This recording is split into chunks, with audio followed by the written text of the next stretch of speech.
Bueno, buenos días a todos. Hoy en la sesión de formación continuada tenemos con nosotros al doctor Mario Pagès, consultor senior del Hospital Clínic y profesor de la Universidad de Barcelona, que nos presentará el análisis del presente y futuro del TAC colonoscopia. Bueno, Mario, cuando quieras. Vale, solo un apunte, soy consultor 1, ¿eh? Señor, todavía. Bueno, si me lo quieres poner. Venga, vamos a empezar.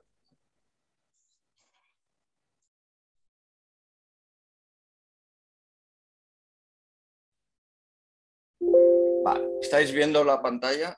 ¿Sí? ¿La veis bien? Sí, muy bien, muy bien. Perfecto. Vale, pues en esta pequeña charla vamos a hablar un poco de hacer un análisis del presente y futuro de la TC colonoscopia o colonotac o TC colonografía, colonoscopia virtual, diferentes palabras para definir de hecho una misma técnica. Entonces, cuando hacemos una revisión en el PubMed poniendo las palabras CT colonography, la verdad es que llama la atención que tuvo un pico muy alto los trabajos publicados entre el 2000, 2003, 2005 y desde entonces hay una cierta disminución de la investigación. Y si vemos los últimos años, aparte de los años del COVID, que son los más recientes, sí que se constata esta disminución de la actividad de investigación. Entonces yo personalmente tengo dos explicaciones a por qué hay un cierto descenso de los artículos sobre colonotac que os explicaré a continuación. Si bien antes me gustaría explicaros o resumiros un poco un artículo interesante de Picard del 2018, donde describe las diferentes fases de la colonotac, que como cualquier técnica en evaluación, pues tiene una serie de fases, que serían la de viabilidad, la de validación y la de implementación. En el caso de la colonotac, la etapa de viabilidad, es decir, aquellos años donde Binin y Gelfand en el 99 se dan cuenta de que inspirándose por los videojuegos se pueden poner dentro de la luz del colon y un poco simular la visión de la colonoscopia. En estos años los trabajos publicados tienen pocos pacientes, entre 50 y 300, y todos ellos son pacientes muy sintomáticos o con un alto riesgo para el cáncer colorectal. Esta es una de las primeras imágenes que nosotros obtuvimos en el 2001, que estábamos muy contentos en aquella época y que nada tienen que ver con las que se obtienen ahora. Esto fue entre el 99 y en el 2003. Y en el 2003 ya saltamos a la etapa de validación y se salta con el famoso artículo de Picard que aplica la colonotac en una población ya de cribado asintomática y ve que los resultados que obtiene son muy similares a los de la colonoscopia óptica. Las imágenes mejoran con la difusión de los equipos multidetectores y, como os digo, parece que esta técnica, no solo con el trabajo de Picard, sino con otros como el de la CRIN, del American College of Radiology, ¿no? y otros multicéntricos, dan una esperanza muy importante de que sea una técnica importante como parte del cribado del cáncer colorectal. Saltaríamos ya a la siguiente fase, que es la de implementación, ¿no? Ya la de difusión y aplicación en los diferentes hospitales. Y aquí es donde, ahora os explicaré, pues hay ciertas dificultades. Esta etapa ya de implementación empieza con la aceptación en este artículo conjunto en el 2008, donde la American Cancer Society, el Colegio Americano de Radiología y la Multi-Society Task Force on Colorectal Cancer aceptan ya la colonotac como una de las herramientas útiles en el cribado del cáncer colorectal, con una periodicidad de cada 5 años. Sin embargo, esta aceptación no es uniforme para todas las sociedades de Estados Unidos y concretamente una muy importante, que es la US Preventive Services Task Force, en aquella época, en el 2008, concluye que no hay evidencia suficiente para considerar los daños y beneficios de la colonotac. Y tenemos que esperar hasta el 2016, donde esta sociedad ya finalmente la acepta como una técnica más dentro del cribado, donde ya recomienda el cribado entre 50 y 75 años y afirma que hay varios test que pueden ser el test de sangre oculta en heces, la colonoscopia, la sigmoidoscopia y la colonotac, sin mojarse, como si dijéramos, por ninguno de ellos, diciendo que todos ellos tienen pues ciertas debilidades y ciertas fortalezas. Sin embargo, tenemos que ya está aprobada, ¿no?, como una posible técnica. Sin embargo, tenemos que diferenciar un poco los países donde se hace el cribado oportunístico y los que hacemos un cribado organizado. El cribado oportunístico es aquel que va el paciente al médico y dice, me quiero hacer una prueba para ver si tengo cáncer, por ejemplo, Estados Unidos. Y a pesar de que están todas estas técnicas aprobadas y validadas y recomendadas, a la hora de la verdad, lo que se recomienda al paciente y lo que el paciente se hace en el 90% de los casos es una colonoscopia. En nuestro entorno, que es un cribado organizado, ¿qué es el cribado organizado? Pues el cribado organizado necesita ya una infraestructura de citación, de control, de seguimiento, necesita profesionales, necesita software y material informático para hacer todo ello y como es de alto coste, pues solo lo pueden hacer o gobiernos o sociedades médicas de peso. Este es el tipo de cribado que se hace fundamentalmente en Europa. Y para este cribado organizado, la Unión Europea dijo que el único test que se acepta es el test inmunohistoquímico de sangre oculta en heces.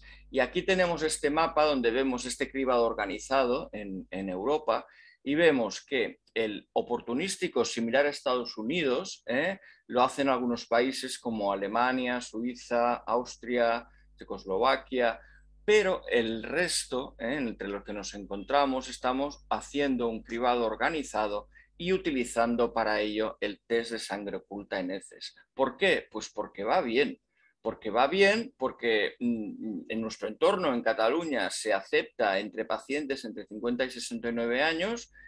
De ellos hay una participación alta para un cribado, que es un 50%, y se calcula que aproximadamente el 5% de estos salen positivos y es entonces cuando se hace la colonoscopia. ¿Y cuál es el papel de la colonotac en este cribado organizado? Pues un papel pequeño, importante pero pequeño, que sería cuando esta colonoscopia indicada después de un test de sangre oculta en heces positivo es incompleta.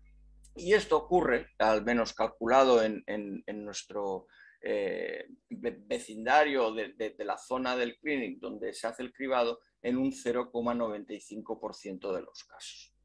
¿Qué tenemos pues? Que si bien la colonotac, la fase de viabilidad fue corta, la de validación también, hay problemas en la implementación, pero no son problemas técnicos, sino es porque, en mi opinión, el nicho del cribado tanto oportunístico como organizado ya está ocupado por técnicas que son útiles, que en el caso del cribado organizado con el test de sangre oculta en heces es barata, tiene una alta inherencia y es eficaz, y entonces no ha llegado a convertirse en una técnica primordial en este cribado, pues porque lo que hay ya funciona y funciona muy bien. Entonces yo creo que esta es una de las causas donde se han empezado a dejar de investigar la posibilidad de la colonotac en el cribado. Y quizá por ello pues tenemos menos artículos publicados. ¿Cuál es la segunda causa de que haya menos interés por la colonotac? Pues la aparición de este dispositivo, que es la cápsula de colon, que es, ya todos conocemos la aplicación de la cápsula en el intestino delgado, pero ya desde hace años se está investigando y aplicando en el colon esta capsulita con dos cámaras que una vez ingerida transmite imágenes y son recibidas por este dispositivo y luego analizadas en una pantalla por el gastroenterólogo. Quiero recalcar que no es simplemente tragarte la cápsula y ya está, sino que requiere una preparación exhaustiva porque necesitas no solo el colon limpio, sino además una serie de propulsores que el paciente tiene que ingerir para evitar que la cápsula se quede un tiempo demasiado largo en el intestino delgado y se acaba en la batería. con lo cual tampoco es una técnica poco invasiva, pero tampoco es completamente inocua. Desde la aparición de esta cápsula, pues ha aparecido una serie de trabajos comparando la cápsula con la Colonotac. Y este, que es del año pasado, es un multicéntrico americano, estadounidense, donde las conclusiones de comparar la cápsula con la Colonotac en pacientes con al menos un pólipo de más de 6 milímetros, pues fueron un poco abrumadores, porque la cápsula conseguía detectar en 61% de los pacientes y la Colonotac solo el 22%. Recalcaban que, a pesar de ello, para pólipos de más de 10 los resultados eran similares y que ambas eran inferiores a la colonoscopia óptica. Nosotros comparamos en el hospital también la Colonotac con la cápsula del colon y tuvimos unos resultados parecidos, no tan bajos por parte de la Colonotac, pero sí que llegamos a la conclusión en pacientes con al menos un pólipo de más de 6 milímetros que la cápsula detectaba el 98% de estos pacientes y en cambio la Colonotac solo el 68%.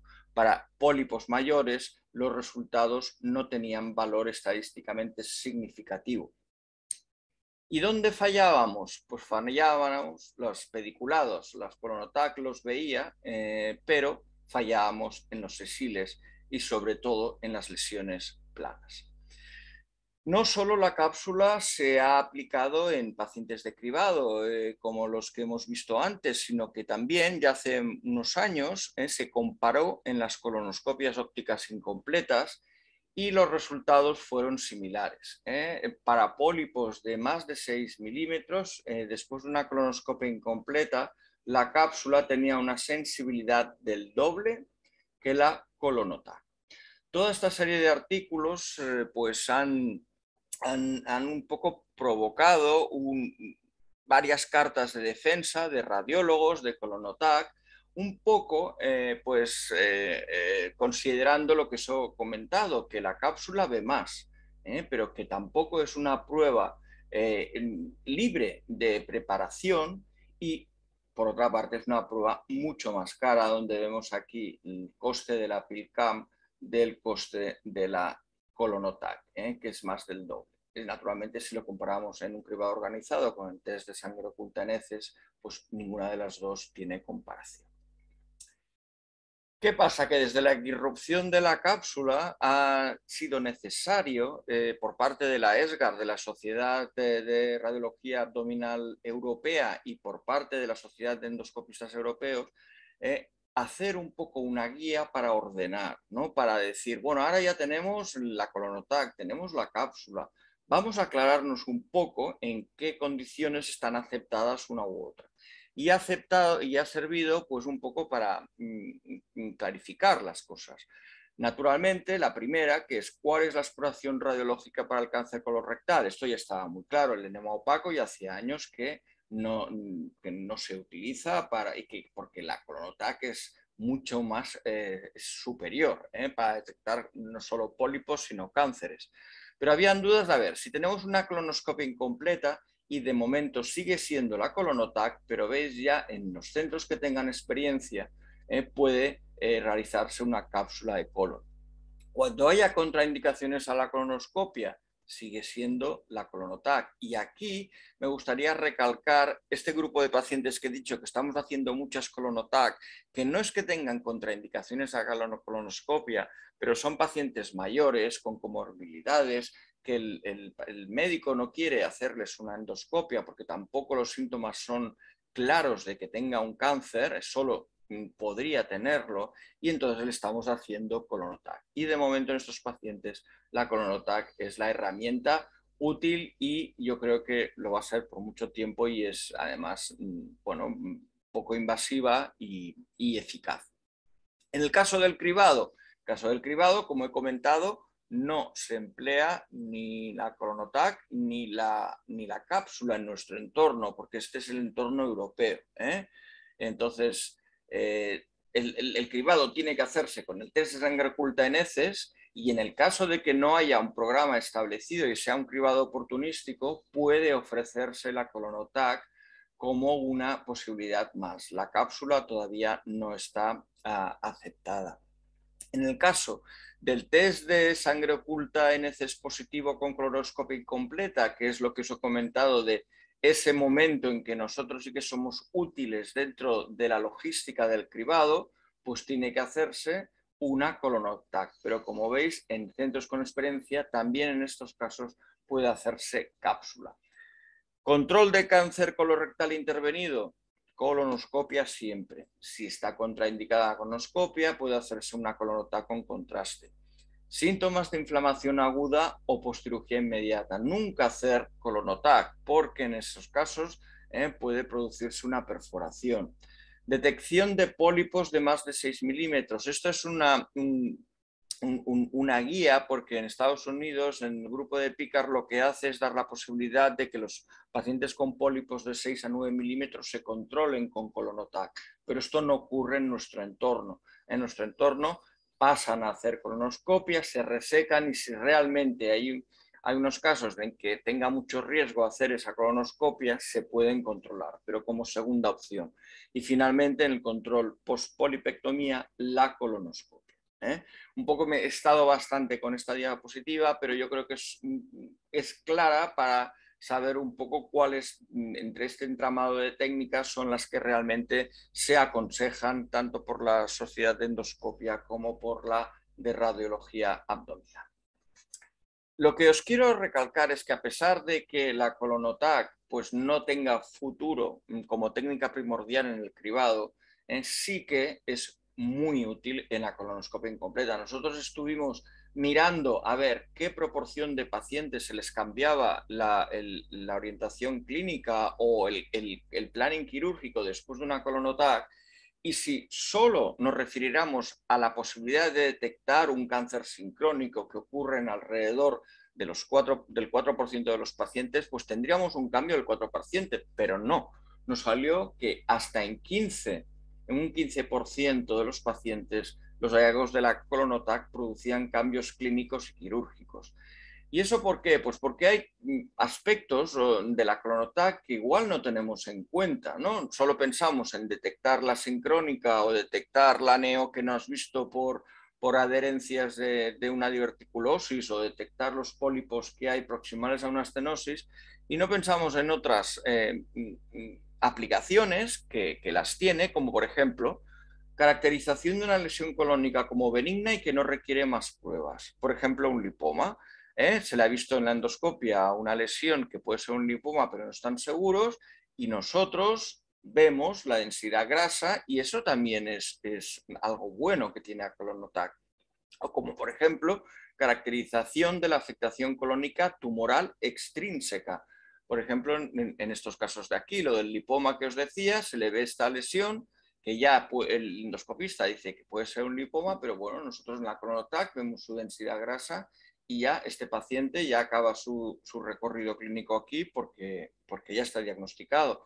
O, por ejemplo, una obstrucción que no tienen claro de que sea extrínseca y que nosotros vemos aquí que lo que tiene es una neocola de páncreas y que la infiltración es secundaria.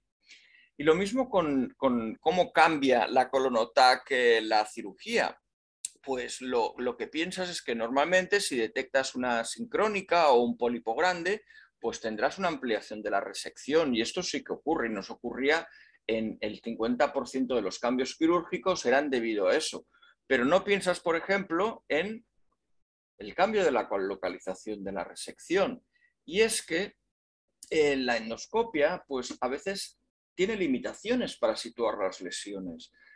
Tienen pocas referencias y entonces no acierta, ¿no? En algunas ocasiones. Y nosotros pues hicimos esta pequeña tabla donde veíamos la diferencia según la localización entre la endoscopia y la TAC, y fijaros que a veces saltan de un segmento a otro, pero a veces, como por ejemplo en este que pasó del ángulo hepático al ángulo esplénico, pues la distancia es relevante.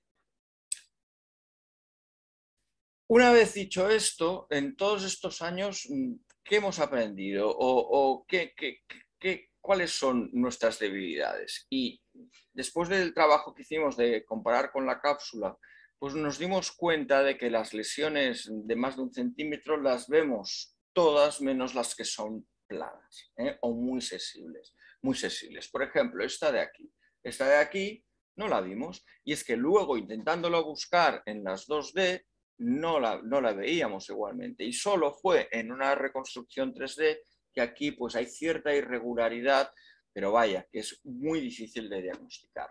Y esto es una debilidad de la colonotac. Una debilidad porque un poco tiene relación con los pólipos cerrados. La vía más frecuente de formación del cáncer colorectal sabemos que es la secuencia adenoma-carcinoma, ¿no? Que las células forman un adenoma, este adenoma se maligniza y entonces tenemos aquí una ventana para actuar, al principio actuando sobre él como adenoma, resecándolo e impidiéndole que progrese a cáncer. Y luego tenemos una ventana también, cuando ya es carcinoma, pues de hacer un diagnóstico precoz y un tratamiento. El problema es que se ha visto que esta vía la siguen solo el 85%. Ya en un último artículo ya subía a que la vía alternativa, que es la vía cerrada, puede ser del 25%. Y el problema es que no se sabe muy bien cuánto tarda en malignizarse. Si bien está bien establecido que la secuencia adenoma-carcinoma tiene aproximadamente un intervalo de 10 años, y es por eso que las colonoscopias ópticas negativas no tienes que hacerte una segunda hasta el cabo de 10 años, esta segunda transición es un poco desconocida y explicaría los cánceres de intervalo, es decir, los cánceres que aparecen entre 2 colonoscopias ópticas entre 10 años, ¿no? Antes del tiempo que es un plan de aparece un cáncer y podría verse explicado por esta vía alternativa. Y este tipo de lesiones pues acostumbran a ser sesiles o planas, y nos cuesta verlas en la colonotac. Estos pólipos cerrados se clasifican en hiperplásicos, que son los benignos, que no han degenerado, que son la mayoría, creo que son un 65% o así. Luego tenemos los cerrados sésiles y los cerrados tradicionales, que son muy poco frecuentes, un 5% creo. Pues estos, los cerrados sésiles normalmente predominan en el colon derecho y los tradicionales en el izquierdo. Pero el problema es que tienen una morfología sesil o plana que en la colonotac nos cuesta mucho de identificar. Sí que hay una cierta tendencia a que se recubren de material marcado, y esto va bien para poderlo reconocer, pero también va mal porque a veces te piensas en este no, porque la parte de pólipo es relativamente grande, pero a veces el artefacto que da todo el recubrimiento te impide ver que dentro hay una lesión. Por eso yo aconsejo siempre forzar las ventanas cuando veamos que no es una bola de marcaje solo, sino que podría haber algo dentro, porque a veces lo que tenemos son lesiones que se recubren del marcaje y en realidad nos engañan. Y de aquí pues viene pues esa dificultad que tuvimos cuando nos comparamos con la cápsula, de que prácticamente pues en el 80% de las lesiones planas no las pudimos ver. La clasificación de París, que es la que utilizan los endoscopistas, dividen las lesiones planas en todos estos tipos, y fijaros que, por ejemplo, este de aquí, que apenas es un engrosamiento mucoso, pues para nosotros va a ser muy difícil detectarlo. ¿Cómo las vemos? Pues las podemos ver, pues elevaciones de la mucosa, como por ejemplo aquí, esta tenue irregularidad de engrosamiento. A veces son algo más nodulares, como este de aquí del recto, que es algo un poco más irregular y por eso se puede detectar. En otras ocasiones son realmente difíciles porque tú solo ves un engrosamiento así del pliegue, que normalmente la austra, cuando está distendida, es fina y esta en cambio persiste algo engrosado. Y estos, que son las lesiones en alfombra o lateral spreading neoplasm, son para nosotros más sencillas porque normalmente son más gruesas y tienen más longitud, pero igualmente te pueden engañar. ¿Y de aquí qué viene? Pues una recomendación. Os he comentado que estas lesiones planas, sobre todo las serradas, muchas veces se recubren de marcaje fecal. Pues yo recomiendo no utilizar los softwares de sustracción digital de residuos, esos que te quitan automáticamente el residuo, porque a veces en ese proceso de quitarte el residuo se pueden llevar también la lesión. Y esto ha sido analizado en algunos artículos, como por ejemplo este último de aquí, que dice que solo recomiendan aplicar esta sustracción digital cuando realmente el marcaje sea muy homogéneo y no de forma habitual. Respecto a la técnica de la ChronoTAC, pues poco os tengo que decir, porque desde el 2012 que hicieron el último consenso los expertos de la ESGAR, no ha habido ninguno más. Entonces, recordaros un poco, eso sí, que es esencial utilizar el marcaje, porque, por ejemplo, sin marcaje, esta lesión nosotros no la hubiéramos visto, porque hubiera quedado toda rodeada de fluido, o como esta que nos comimos antes de hacer marcaje, que aquí no veíamos nada en una situación de las localizaciones y en la otra, en el supino, pues quedaba rodeado de fluido y ahí estaba, una gran lesión vellosa. O sea, marcaje esencial. La preparación, no hay consenso, hay gente que utiliza preparación con catárticos, otros sin. Se han publicado un par de artículos donde dicen que en la preparación sin catárticos, aunque es mejor tolerada, parece que ve menos pólipos pequeños que la preparación con catárticos, pero no hay consenso, no hay unificación sobre qué técnica utilizar de preparación. Un apunte de la ChronoTAC realizada el mismo día, que se puede hacer con marcaje simplemente a la preparación del colon que ya lleva de la colonoscopia. Hay que decirle al paciente, justo acabar la colonoscopia incompleta, que se tome un vaso con gastrografín diluido y aproximadamente en unas 3 horas ya venir al TAC, le hacemos la ChronoTAC. Esperar menos no es bueno, porque en muchas ocasiones el contraste, el marcaje no ha llegado a todo el colon, pero con unas 3 horas en la mayor parte de los casos hay suficiente. Y puedes hacer una ChronoTAC con un colon perfectamente preparado, utilizando la preparación de la colonoscopia y además con marcaje. ¿Qué ocurrió? Lo que os comentaba antes en las preguntas, que tuvimos una avalancha, se nos colapsaba el TAC y por eso hemos ajustado las indicaciones de esta Same Day CT Colonography en nuestro centro y solo las hacemos el mismo día en caso de incompleta por causa tumoral, por tener ya el estadiaje realizado el mismo día, en pacientes ingresados por logística y en pacientes de cribado también por logística, porque muchas veces vienen de otros hospitales. ¿Algún apunte sobre la distensión? Poco recomendar la distensión con CO2. Hay también cierta polémica si hay que utilizar espasmolítico o no. El último artículo dice que no es necesario. Nosotros nunca hemos dado buscapina ni glucagón, solo puntualmente en aquellos casos, y eso era antes, cuando utilizamos aire ambiental, que la gente a veces el aire inflado con pera no lo toleraba muy bien. Entonces, si realmente tenían molestias con la insuflación, les poníamos buscapina, pero desde que utilizamos CO2, la verdad es que no lo utilizamos y conseguimos buenas distensiones. Y sigue todavía siendo importante y esencial hacer las dos posiciones, en decúbito y en prono.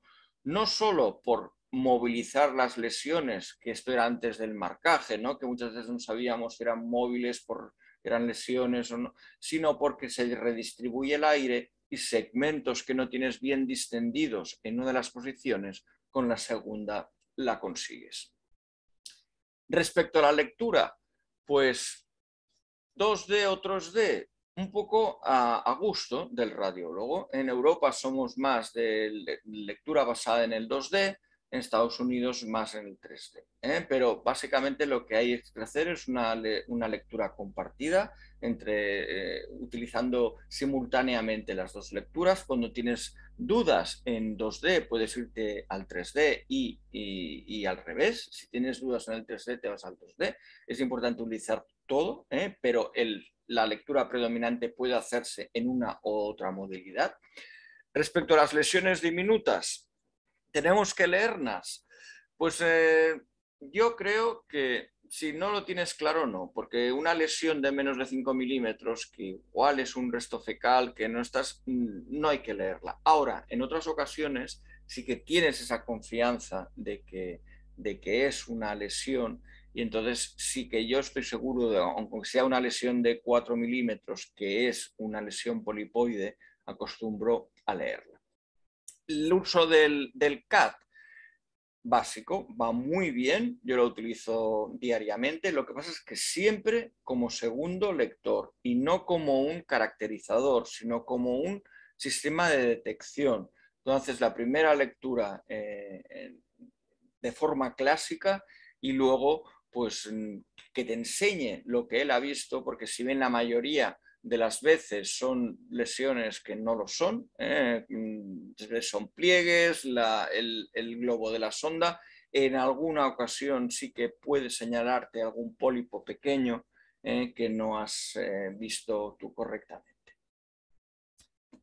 Solo añadir que estuvimos probando a ver si en la colonoscopia incompleta el hecho de añadir un PET era útil, y nos dimos cuenta de que en algunas situaciones concretas sí. Por ejemplo, en esta de aquí, que vimos una lesión en la zona de la válvula, era una colonoscopia incompleta que no podía progresar más allá de sigma.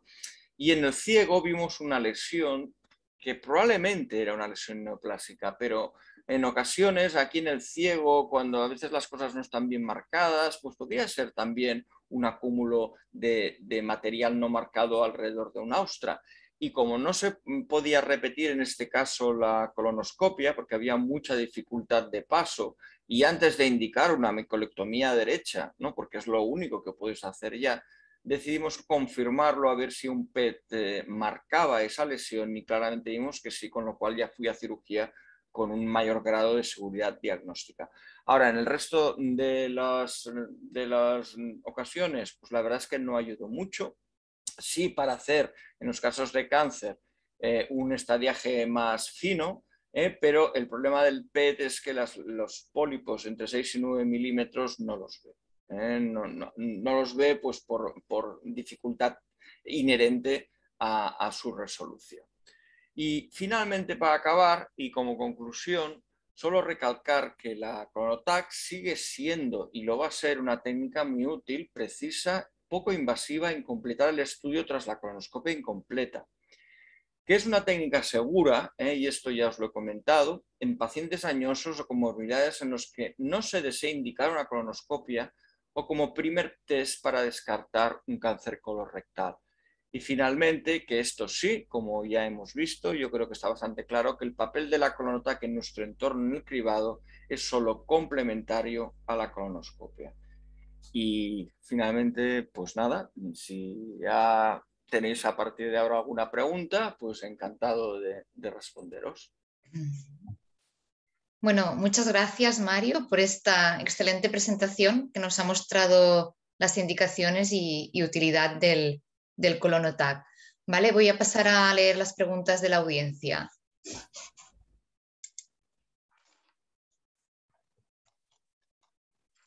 Vale, hay una pregunta de Salva. En tu experiencia, ¿cómo es la curva de aprendizaje para la interpretación del TAC colonoscopia? A ver, es difícil poner un número de casos, ¿sabéis? Dicen que unos 50 casos estaría bien para empezar.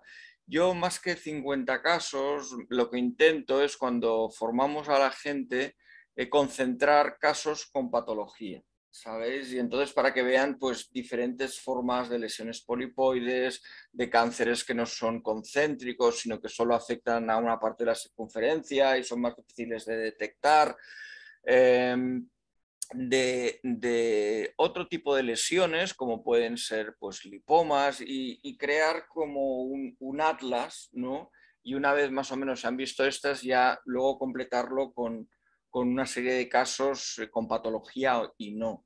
no sé muy bien poner un número. Yo creo que en nuestro hospital se empieza a informar pues, cuando tu preparación ha sido de unos 50 casos, más o menos.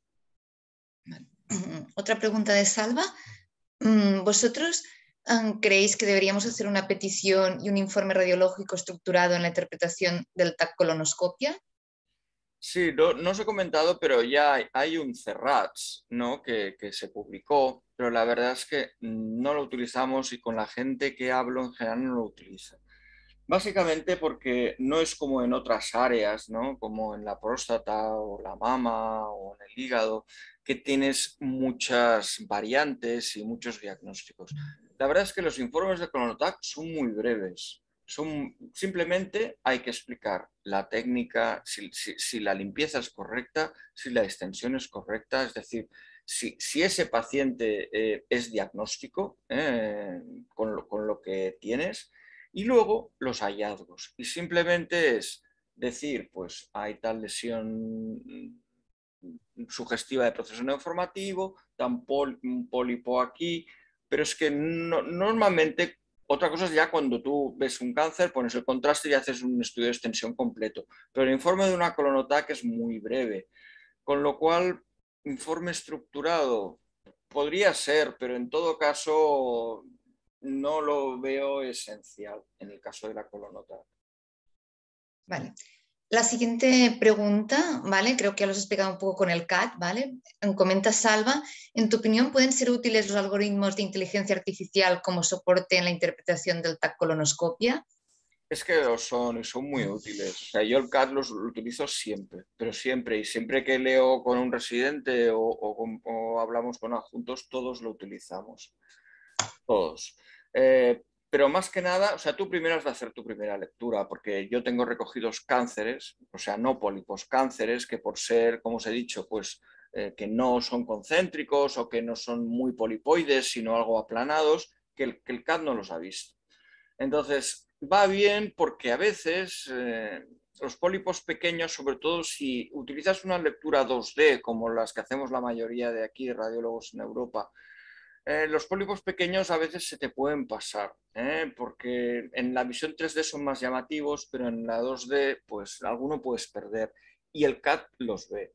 Entonces, yo creo que es muy útil, lo es, pero como segundo lector, siempre.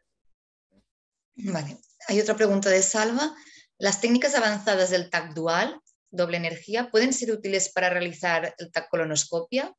Sí, nosotros no las utilizamos. Creo que hay algún artículo publicado, pero uno, y no creo que en caso de la Chronoctac, que es una prueba sobre todo que ha de ser rápida, con un procesamiento también rápido. Rápida me refiero porque, bueno, porque está distendido el colon y tal. Yo creo que el protocolo tal y como está ya es suficiente para caracterizar. No sé si en los próximos años saldrá algo del TAC dual, pero en el caso del colonotac no creo que tenga mucho futuro. Hay otra pregunta de ¿en qué porcentajes de pacientes encontramos hallazgos incidentales extracolónicos no esperados y cuál es el manejo de los mismos? Sí, nosotros no ponemos contraste, entonces habitualmente. Entonces, la proporción de pacientes con hallazgos extracolónicos no es tanta como en algunas series que utilizan el contraste de base. Exactamente el porcentaje depende de lo que consideres hallazgos extracolónicos, porque si nos referimos a quistes renales, a nódulos suprarrenales, pues sería muy alto.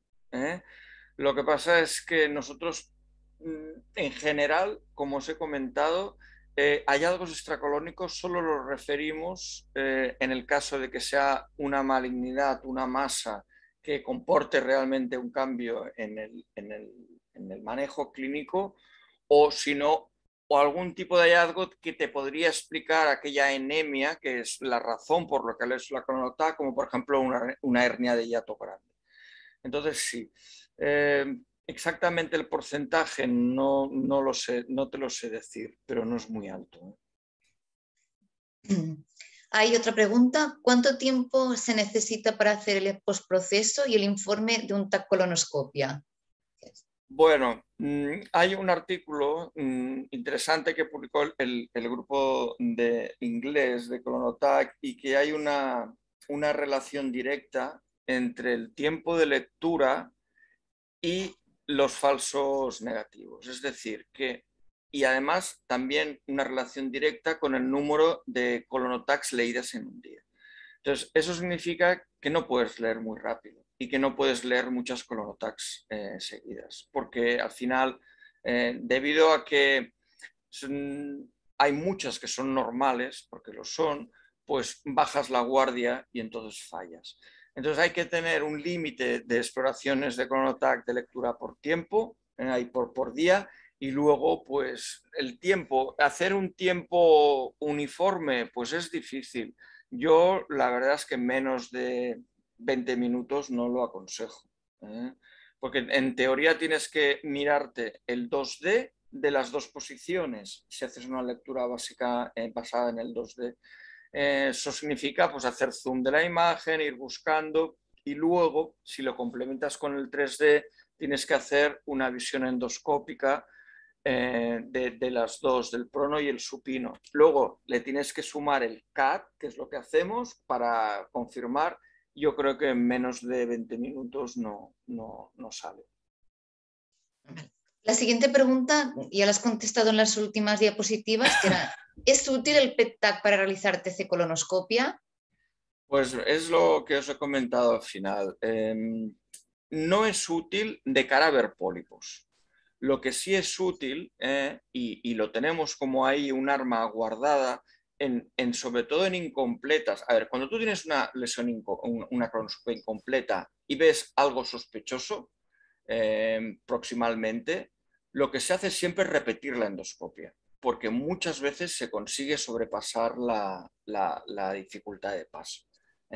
No te hablo de cánceres, pero por ejemplo, si tienes una diverticulosis ahí crónica que te impide pasar o adherencias y nosotros detectamos una lesión proximal, siempre se repite la endoscopia y por mi experiencia la mayor parte de veces se consigue sobrepasar la dificultad y biopsiarla. Pero esto no ocurre siempre. Entonces, si tú tienes una lesión sospechosa, no clara, de cáncer proximal a una estenosis, y no quieres enviarlo a cirugía directamente porque no tienes la certeza de que realmente sea eso un cáncer, en esos casos como el que os he enseñado de la lesión de la válvula nos fue perfecto porque se demostraba que había captación y ya entonces se fue a cirugía pues con una alta seguridad diagnóstica y no fuera que le hicieran la hemicolectomía y luego pues encontraran que tenía ahí un acúmulo de heces. O sea, eso es lo que no queremos hacer, ¿eh? Entonces, en cosas puntuales sí que va bien. Ahora, la mayor parte de los pólipos entre 6 y 9 milímetros no los vio. Recalcar que en los PETs, bueno, la gente que informa PETs ya lo debéis saber, que muchos pólipos captan. Vosotros estáis informando un PET-TAC pues por una neogástrica o por, yo qué sé, una neo de colon y veis aparte una captación focal. Los pólipos captan, no tiene que ser un cáncer. Los pólipos por sí, los adenomas captan. Y a veces, y además algunos adenomas captan mucho. Es un hallazgo que muchas veces lo vemos. Pero en general los pólipos entre 6 y 9 no captan, pero por dificultad de la técnica, del PET, que no tiene una resolución suficiente. Vale, y voy a leer la última pregunta. ¿Consideras que debería emplearse la insuflación con CO2 en todos los procedimientos, al igual que ocurrió hace años con la colonoscopia? ¿Se recomienda el empleo de CO2 por seguridad y tolerancia de los pacientes? Gracias. Yo sí, o sea, yo soy un gran defensor de la insuflación con CO2. De verdad, a nosotros es que no os voy a decir que nos ha cambiado la vida, pero es que va mejor para todo. Además, no es un dispositivo muy caro, creo que son 5.000, 6.000 euros, no estoy seguro ahora, pero que mejora la tolerancia de los pacientes, mejora la insuflación, los técnicos están encantados porque les es mucho más sencillo la insuflación y bueno, yo las cosas de la Colonotac necesarias, yo creo que la insuflación con CO2 es básica. Gracias. Voy a dar paso al doctor Pedaz y al doctor Maroto, ¿vale? Para concluir. No, primero que todo, Mario, felicitarte por tu excelente presentación. Yo creo que nos has situado perfectamente en cómo ha sido el desarrollo de la TC-colonoscopia. Sabe un poco mal, ¿no? La sensación esta de frenado, ¿no? Bueno, pero tú lo has explicado muy bien. Es decir, lo que ha tenido que hacer esta técnica es desarrollarse y ocupar su espacio. Y aparentemente parece que su espacio es lo que has planteado, ¿no? Es decir, exactamente. Sobre todo después de la incompleta, pero bueno, que puede tener otras aplicaciones. Claro, la duda es si estamos viendo que hay desarrollos técnicos en otras áreas, ¿no? La cápsula. Entonces, no sé hasta qué punto puedes tú tener la percepción, no lo sé, de que por dónde vamos. De la misma manera que se había certificado la muerte del TAC y luego vino el TAC multicorte, y entonces fue una explosión, pues ¿habrá un revival de la TC colono si aparece alguna otra cosa? O si utilizamos contraste endovenoso, o yo qué sé. ¿O nos tendremos que pasar a otras plataformas como la resonancia? En eso, yo me acuerdo que vosotros sois un centro con experiencia de haberlo intentado, de hacer la colono RM, con sus problemas y con todo, ¿no? No sé, ¿tú le ves alguna luz al final del túnel para mejorar todo esto? ¿O nos tenemos que conformar con lo que tenemos, que ya está bien, ¿eh? Yo es lo que te iba a decir, es que yo creo que tampoco es conformarse, ¿no? Es, oye, damos un buen servicio a una indicación que bueno, que está ahí y que tiene mucha utilidad. Lo de querer llegar al cribado, pues bueno, yo no le veo por ahí futuro. Que pueda salir alguna innovación tecnológica, pues esperemos, yo encantado. Yo voy mirando el PubMed, pero de momento no aparece nada rompedor que nos diga. La vía de la resonancia para el cáncer, no, porque cuando lo estuvimos mirando, los pólipos grandes los veía, pero no, aparte que esta es una hora para hacer cada una, con mucho más cara. Por la resonancia no irá. Ahora, que por ejemplo, yo qué sé, algún sistema compartido de cápsula y colonotac, algo así, ¿sabes? Conjunto, que sirva la cápsula como para decir en qué punto está y se oriente más. Por ahí sí que igual podría haber algo, ¿eh? Como un sistema de colonotac con cápsula, quizá en un futuro se puede hacer algo así, porque mejoraría la localización de las lesiones de la cápsula y también la sensibilidad del ataque. No sé, igual por ahí va algo. Perfecto, no sé, a lo mejor sí, ¿no? Sí. Muy bien. Salva, si quieres concluir. Sí. Vale, muchas gracias Albert, muchas gracias Marta y Mario, ha sido espectacular la sesión, yo creo que nos has dado luz en este campo. Yo, antes de hacer un pequeño resumen, diría que hay otras técnicas radiológicas que también, digamos, tenían unas expectativas enormes y a lo mejor se han quedado con lo que le toca. La espectroscopía, por ejemplo, hace lo que le toca, ¿no? Y otras técnicas. Entonces, ya veremos, ¿no? Y siempre la radiología es muy dinámica y yo creo que como radiólogos lo bueno es que tengamos un control de todas nuestras técnicas y ofrezcamos el mejor servicio a nuestros pacientes. Exactamente. ¿Vale? Entonces tú tienes que dominar la reso, la eco, el TAC y hacerlo mejor para el paciente, ¿no? Y estar abierto a nuevas innovaciones, ¿no? O sea que yo creo que lo que has dicho ahora de visionario, de tener como un GPS para la cápsula y que el GPS sea el TAC colono es interesante, ¿eh? O sea que muy bien, hago un pequeño resumen, un poco intentando ver lo que yo he aprendido. Y tú lo que nos has dicho es que es una técnica útil, has dicho que el 15% del manejo clínico se puede cambiar con la taclonoscopia, es una técnica precisa, no invasiva y segura. De hecho, por ejemplo, si las indicaciones es cuando no se puede hacer la colonoscopia real o cuando la colonoscopia es incompleta. Pero nos has dado 4 mandamientos, 4 Cs. Nos has dicho que tenemos que utilizar el CO2, que tenemos que marcar, la C de marcar, que tenemos que hacer las 2 posiciones y que tenemos que utilizar el CAT, las 4 Cs. Y al final nos has dado 3 números, nos has dicho 10, 20, 50. 10 que las lesiones más de 10 la vemos bien, pero menos de 10 nos cuesta. 20 que es 20 minutos de proceso como mínimo. Si corremos menos, si corremos más y hacemos menos, nos podemos dejar de valorar un paciente. Y 50 que nos tenemos que atrever a informar cuando hemos hecho 50 pacientes. No sé si te parece bien este resumen o quieres añadir algo más. Estupendo. Muy bien. Oye, Mario, muchísimas gracias. Contaremos contigo, si te parece bien, durante el siguiente año, porque ha sido muy interesante tu visión. Y sin más, solo a comentar a la audiencia que mañana tenemos al doctor Jaime Rincón, que nos hablará de hallazgos en el síndrome de Lemierre a partir de los casos que él ha valorado. Están todos invitados. Muchas gracias a todos, que tengáis todos un buen día. Gracias a todos. Adiós.